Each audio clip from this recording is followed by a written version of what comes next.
श्याम अपने घर की आर्थिक हालत को ठीक करने के लिए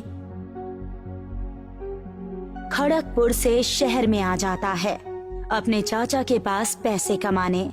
श्याम के चाचा भवानी 30 साल से शहर में धोबी का काम कर रहे थे। उसी काम के लिए श्याम भी उनके पास आ जाता है।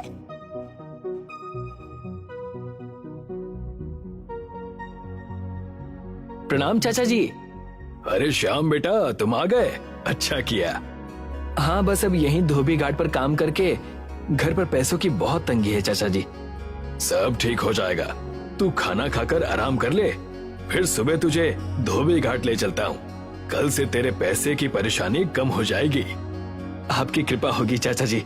धोबी घाट यहाँ से दूर है क्या चाचा जी? नहीं, घर से कुछ आगे चलते ही है। तो अभी चलते हैं ना, खाना खाकर सैर भी हो जाएगी और मैं धोबी घाट भी देख लूंगा। क्या कहते हैं चाचा जी? नहीं बेटा, फिर दोबारा कभी रात के समय धोबी घाट पर जाने की बात मत करना। अब बिना सवाल किए खाना खाकर आराम करो। ठीक है चाचा जी। अगले दिन सुबह भवानी श्याम को लेकर धोबी घाट पर जाता है। चाचा जी, इतना बड़ा धोबी घाट, यहाँ तो पानी की व्यवस्था भी अच्छी है। हाँ बेटा, यहाँ सब अपने अपने घाट पर कपड़े धोते हैं। चाचा जी, आपका घाट कौन सा है और मैं भी उसी घाट पर कपड़े धोऊंगा क्या? मेरा घाट ये है और तुम जगन के घाट पर कपड़े धोना, वो घाट ही खाली है। ठीक है चाचा जी। श्याम घाट पर काम करने लगता है। धीरे धीरे श्याम को हफ्ता गुजर जाता है।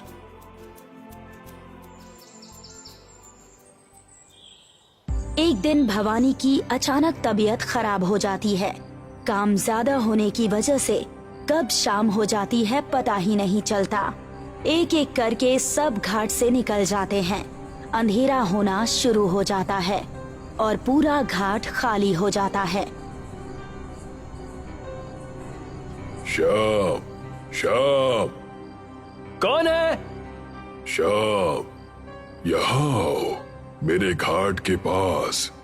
मुझे चोट लगी है, मेरी मदद करो, बचाओ मुझे, मैं मर जाऊंगा। श्याम, जल्दी आओ, बचाओ, मेरी सांसें बंद हो रही है। श्याम, रुको, मैं आता हूँ तुम्हारी मदद के लिए भाई, तुम्हें कुछ नहीं होगा। श्याम, क्या हुआ? कहाँ जा रहे हो बेटा? और तुम अभी तक घाट पर क्या कर रहे हो? बोला था ना रात में नहीं रुकना है घाट पर। अभी के अभी यहाँ से चलो, बाकी का काम कल करना। चाचा जी, वहाँ किसी के कराहने की आवाज आई, किसी को चोट लगी है, उसकी मदद करनी है, चलिए ना। जो बोल रहा हूँ उसको सुनो। पूरा घाट खाली है बेटा, सब जा चुके हैं और अब यहाँ एक पल भी नहीं रुकना। चलो मेरे साथ, और फिर दोबारा रात को यहाँ पर नहीं रुकना, चाहे जो भी काम हो। पर मैंने सच में आवाज सुनी थी, किसी के रोने की, कराहने की, जैसे किसी को बहुत ज्यादा चोट लगी हो। वो तेरा भ्रम था बेटा, और आज के बाद रात में तू घाट पर काम नहीं करेगा। चल। श्याम और भवानी घर की तरफ चल देते हैं। आधी रात के बाद जब श्याम सो रहा होता है तब उसे एक सपना आता है। खून से लथपथ एक आदमी घाट पर पड़ा है। बचाओ मुझे श्याम, बचा लो, तुम ही मुझे बचा सकते हो।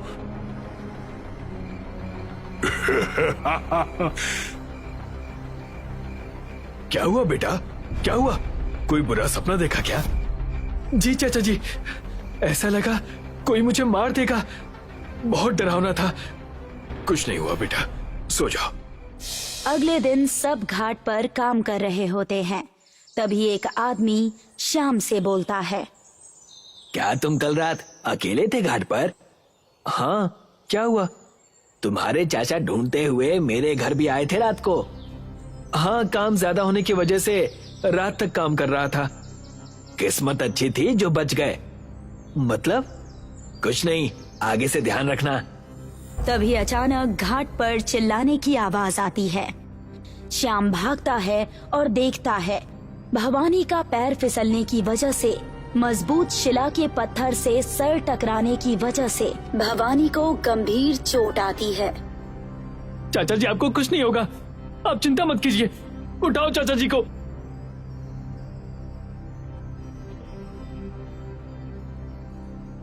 हे भगवान, चाचा जी को ठीक कर दीजिए। ये कैसी मुसीबत आ गई है हम पर। बेटा श्याम। हाँ चाचा जी, मैं यही हूं। क्या हुआ चाचा जी? बेटा, मेरे सर पर चोट मेरा पैर फिसलने से नहीं लगी है। मुझे पता है इन सब के पीछे कौन है, किसने मुझ पर वार किया था। मुझे साफ साफ उसका चेहरा नजर आया था। किसका चेहरा चाचा जी? कौन था वो? मुझे बताइए, मैं अब उसके पास जाकर आपकी हालत का हिसाब लूंगा। नहीं बेटा, तुम नहीं ले सकते उससे कोई हिसाब। क्यों चाचा जी? आप मुझे बस उसका नाम और पता बताइए। नाम और पता जानकर भी तुम कुछ नहीं कर सकते बेटा, क्योंकि वो अब यहाँ नहीं है। नहीं है मतलब? वो भाग गया क्या चाचा जी? जिंदा लोग भागते हैं, जो दुनिया में है ही नहीं वो कहाँ जाएगा? दुनिया में है ही नहीं? चाचा जी, मुझे समझ में नहीं आ रहा है। बेटा, बस इतना समझ लो, मेरे बचने की उम्मीद कम है और तुम अपना ध्यान रखना। मैं नहीं चाहता मेरे बाद तुम पर कोई मुसीबत आए। चाचा जी, आपको कुछ नहीं होगा, आप बहुत जल्द ठीक हो जाएंगे। अगले दिन शाम सुबह उठकर भवानी के लिए चाय लेकर आता है। चाचा जी, चाय। चाचा जी, चाचा जी, चाचा जी, चाचा जी, चाचा जी। भवानी के जाने के बाद श्याम अकेला हो गया था इस गांव में, और सबसे ज्यादा जो श्याम को परेशान कर रही थी वो बात थी भवानी चाचा ने जिस आदमी का जिक्र किया था वो कौन है, और अगर वो है ही नहीं दुनिया में तो चाचा जी को कैसे मार सकता है। श्याम का एक मित्र गांव से काम करने आता है श्याम के पास। श्याम भैया, श्याम भैया। अरे प्रेम, तू आ गया? हाँ श्याम, अब से मुझे तेरे साथ ही काम करना है। श्याम, मैंने भवानी चाचा के बारे में सुना, सुनकर बहुत दुख हुआ, लेकिन जो होना है उसको कोई बदल नहीं सकता। और तू चिंता मत कर, मैं आ गया हूँ ना, मैं तेरा ख्याल रखूंगा। चाचा जी नहीं है तो क्या हुआ, भाई तो है। हाँ प्रेम, तू आ गया तो मेरा भी मन लग जाएगा। भवानी चाचा के जाने के बाद बहुत अकेलापन हो गया था इस गांव में, और सबसे ज्यादा जो बात मुझे अब तक परेशान कर रही है वो ये है कि भवानी चाचा ने जिस आदमी का जिक्र किया था वो आखिर है कौन, और अगर वो है ही नहीं दुनिया में तो चाचा जी को कैसे मार सकता है? आदमी? कौन आदमी? कैसा आदमी? श्याम, क्या चाचा जी को किसी ने मारा है? यही तो समझ में नहीं आ रहा है प्रेम। सबकी नजर में तो चाचा जी का पैर फिसलने के कारण सर पर उन्हें चोट लगी और उससे उनकी मौत हो गई, पर चाचा जी ने जाते हुए किसी आदमी का जिक्र किया जो अब इस दुनिया में है ही नहीं। खैर, ये सब बातें छोड़, सब ठीक होगा। और हाँ, तू काम का मत सोच, चिंता मत कर, मैं लगा दूंगा काम पर। मुझे पता है श्याम, तू सब ठीक कर देगा और मैं तेरे साथ हूं। देख प्रेम, ये अपना धोबी घाट है, आज से तुझे यही काम करना है। ठीक है श्याम, चल जल्दी से शुरू हो जा। कपड़ों की पोटली सामने रखी है जिन्हें आज धोना है। और हाँ, आज मैं दूसरे गांव जा रहा हूँ। कल भवानी चाचा की आत्मा की शांति के लिए पूजा और भोज रखा है, तो तू जल्दी काम खत्म करके घर चले जाना, मुझे आने में देर होगी। ठीक है श्याम। श्याम प्रेम को समझाकर चला जाता है। प्रेम कपड़े धोने लगता है, तभी एक आदमी कपड़ों की पोटली लेकर आता है। श्याम कहाँ है? श्याम तो है नहीं, वो किसी काम से दूसरे गांव गया है। ये कुछ कपड़े हैं जिन्हें आज ही धोना है, कल तक चाहिए। ठीक है, मुझे दे दो, मैं धो दूंगा। काम करते करते प्रेम को रात हो जाती है। घाट से सभी लोग जा चुके होते हैं और रात के सन्नाटे में एक आवाज आती है। प्रेम, प्रेम, प्रेम, जल्दी आओ प्रेम, मुझे बचाओ, देखो मेरी हालत। कौन है?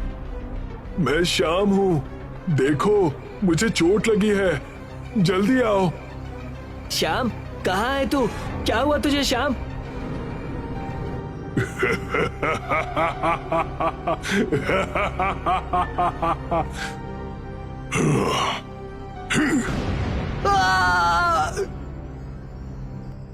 सुबह के समय सभी घाट पर जमा हो जाते हैं। श्याम फूट फूट कर रो रहा है। प्रेम की बॉडी बड़ी ही विभत्स हालत में सबके सामने पड़ी है। कुछ समय बीतने के बाद सब कुछ पहले जैसा हो जाता है।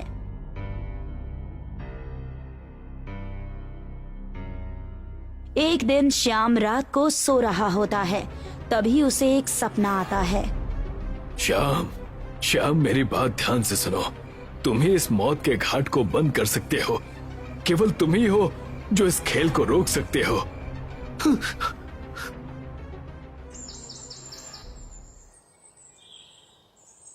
अगला दिन श्याम अब निराश हताश हो चुका था। पहले भवानी चाचा और फिर प्रेम, इन सब ने श्याम को अंदर से तोड़ दिया था। अब श्याम को समझ आ गया था कि ये घाट धोबी घाट नहीं बल्कि मौत का घाट है। अब श्याम ने ठान लिया था कि वो इस रहस्य को सुलझा कर ही रहेगा। श्याम ने आज रात रुककर इस रहस्य से पर्दा उठाने की ठान ली थी और धीरे धीरे अंधकार छा जाता है। घाट सुनसान हो जाता है। श्याम, श्याम, मेरा खून बह रहा है श्याम। मैं प्रेम हूँ श्याम, मेरी मदद करो। आओ श्याम। कौन हो? मेरे सामने आओ। मुझे पता है कि मेरा दोस्त प्रेम अब नहीं बचा है। इतना दम है कि मुझे सामने से देखेगा? तो फिर देख। कौन हो तुम? रंजन। कौन रंजन? क्यों तुम सबको मार रहे हो?